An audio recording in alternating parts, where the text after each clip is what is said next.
নমস্কার বন্ধুরা, কেমন আছেন সবাই? আশা করি সবাই ভালোই আছেন। অনেক দিন বাড়ি থেকে কোথাও বেরোনো হয় না, তাই আজকে ভাবলাম এই অক্ষয় তৃতীয়ার শুভ দিনে মায়াপুরের ইস্কন মন্দির থেকে একটু ঘুরে আসি। মেইন গেট থেকে সামনের দিকে এগোলেই দেখতে পাবেন এই সুবিশাল নতুন মন্দিরটি, যেটি এখনও তৈরি হচ্ছে। আমরা বাস সাইড দিয়ে ঢুকে সমাধি মন্দিরের দিকে এগিয়ে গেলাম। সামনে এগোতেই দেখলাম প্রচুর মানুষজনের ভিড়, সবাই নৌকো বিহার দেখার জন্য ওয়েট করছে। তাই আমরাও সেখানে দাঁড়িয়ে পড়লাম নৌকো বিহার দেখার জন্য। কিন্তু আধ ঘন্টা ধরে দাঁড়িয়ে থাকার পরেও যখন নৌকো বিহার শুরু হলো না, তখন আমরা সেখান থেকে বেরিয়ে মেইন গেটের দিকে আবার চলে এলাম।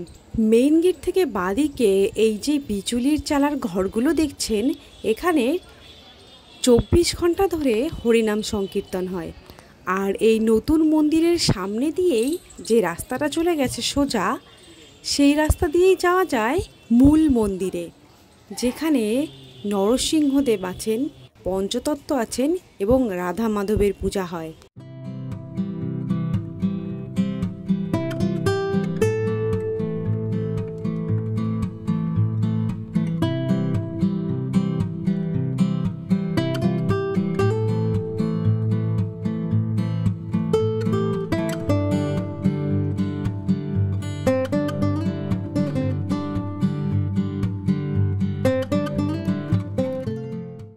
এই যে সুবিশাল মন্দিরটি তৈরি হচ্ছে, এটি তৈরির পরে এটি হবে হিন্দু ধর্মের সবচেয়ে বড় মন্দির। একটু সামনের দিকে এগোতেই আমরা হরিনাম সংকীর্তনের সামনে পড়লাম।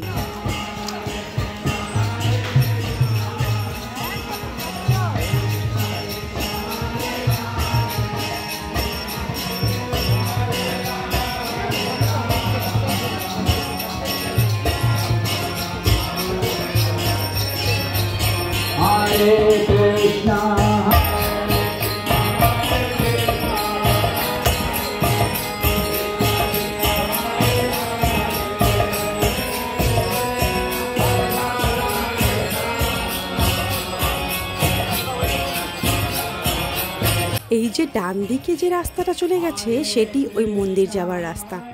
আমরা ডান দিকে না গিয়ে একদম সোজা চলে এলাম যেখানে প্রসাদ দেওয়া হয়।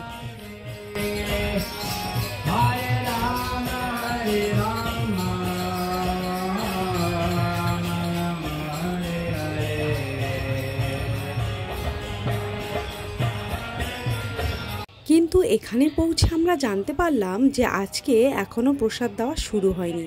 আজকে একটু দেরি করে শুরু হবে, কারণ আজকে নৌকো বিহার হচ্ছে। এখানে দেখুন গাছের চারপাশে সুন্দর বসার জায়গা করে দেওয়া আছে। এখানে বসে আপনি প্রসাদও খেতে পারেন, আর জল খাওয়ার জন্য একটি মাটির হাঁড়ি রাখা আছে। যাই হোক, আমরা সেখানে দাঁড়িয়ে না থেকে আরেকটু সামনের দিকে এগিয়ে গেলাম। এই দিকেই রয়েছে অনেকগুলো পার্ক, যেখানে বসে আপনি সময় কাটাতে পারেন। বাঁদিকে যে ছোট্ট মন্দিরটির চারপাশে গোল গোল আঁকা দেখছেন আর মানুষজন তার ওপর দাঁড়িয়ে দাঁড়িয়ে হাঁটছে, এটি হলো 108 বার নাম সংকীর্তন করার জন্য তৈরি করা। একবার করে এর ওপর পা রাখবেন এবং পুরো হরে কৃষ্ণ নাম জপ করবেন এবং তারপরে আবার সামনের দিকে এগোবেন। এইভাবে টোটাল 108টা রাখা আছে।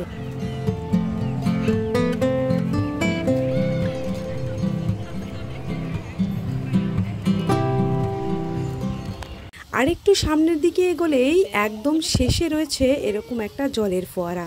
আমরা এখানে কিছুক্ষণ এই ফোয়ারার কাছে বসেই সময় কাটালাম, কিছু ছবি তুললাম এবং কিছুক্ষণ বসে বসে কাটালাম। তারপরে আবার প্রসাদের দিকে গিয়েছিলাম, দেখলাম প্রসাদ দেওয়া শুরু হয়ে গেছে। সেখানে প্রসাদ নিয়ে আবার পুরো মন্দির চত্বর ঘুরে যখন আমরা নৌকো বিহার দেখতে গেলাম, তখন গিয়ে দেখি নৌকো বিহার প্রায় শেষের দিকে। ব্যাগ থেকে ফোনটা বার করব ভিডিও করার জন্য, তখনই হঠাৎ করে মনে পড়লো আমি ফোন ওই ফোয়ারার কাছেই ফেলে রেখেছি।